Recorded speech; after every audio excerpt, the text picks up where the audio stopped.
Prenons un système de transformation de mouvement type réducteur, boîte de vitesse avec des engrenages. Alors, c'est des systèmes qui vont avoir des pertes. C'est-à-dire c'est des systèmes dans lesquels il va y avoir beaucoup de liaisons et dans lesquels il va y avoir des frottements. Donc, si on isole ce système-là, il a une puissance d'entrée et une puissance de sortie. Et si on applique le théorème de l'énergie cinétique à ce truc-là, on trouve que la dérivée de l'énergie de ce truc-là égale la somme des puissances externes et internes. Comme puissance externe, on a la puissance d'entrée qui rentre dans le système, donc qui est positive, et la puissance de sortie qui sort du système, d'où le signe moins PS. Sauf qu'on a dit qu'il y avait des pertes, donc on aura aussi une puissance de perte qui va venir se rajouter au mécanisme, ce qui fait que la puissance de sortie va diminuer, et il y aura une puissance de perte qui sort du mécanisme.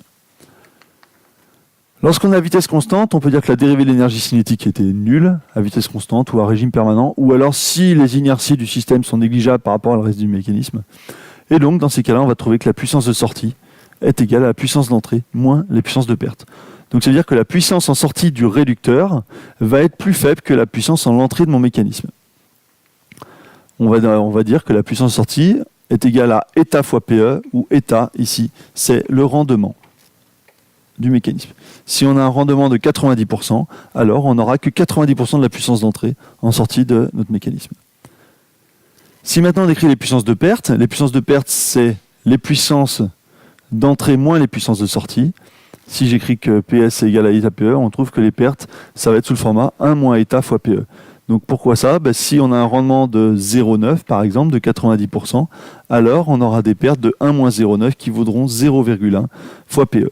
Et donc les pertes, c'est une puissance qui sera toujours négative par rapport à mon système et qui vaudra un certain pourcentage de la puissance d'entrée. Donc ce qu'il faut retenir de ça, c'est que pour tout système mécanique qui n'a pas un rendement parfait, c'est-à-dire qu'il y a des pertes à l'intérieur, qu'il y a des frottements, eh bien, on pourrait écrire que la puissance de sortie est égale au rendement fois la puissance d'entrée et que la puissance des pertes est égale à 1 moins le rendement fois la puissance d'entrée. Alors, lorsque, au lieu d'avoir un mécanisme, on en met plusieurs en série, donc par exemple là j'ai 3 systèmes de réduction de mouvement qui se suivent, comment ça va se passer ? On a toujours nos pertes dans chacun des mécanismes qui dépendent de la puissance d'entrée qui précède l'entrée du mécanisme, et on se met dans le cas où il n'y a pas d'inertie, où la dérivée de l'inertie qui est nulle. Alors, on peut écrire qu'en sortie, la puissance de sortie est égale à la puissance P2 fois le rendement du système 3.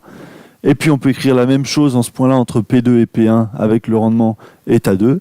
Et puis, on peut faire la même chose avec état 1. Et au final, on trouve que la puissance de sortie, c'est la multiplication des rendements fois la puissance d'entrée. Et donc, on va pouvoir définir ce qu'on appelle le rendement global du mécanisme, qui est la multiplication des rendements de chacun des systèmes qui sont en série. Maintenant, si on prend un cas particulier, le cas particulier des mécanismes en rotation, c'est le cas particulier de la plupart de nos systèmes de réduction de mouvement.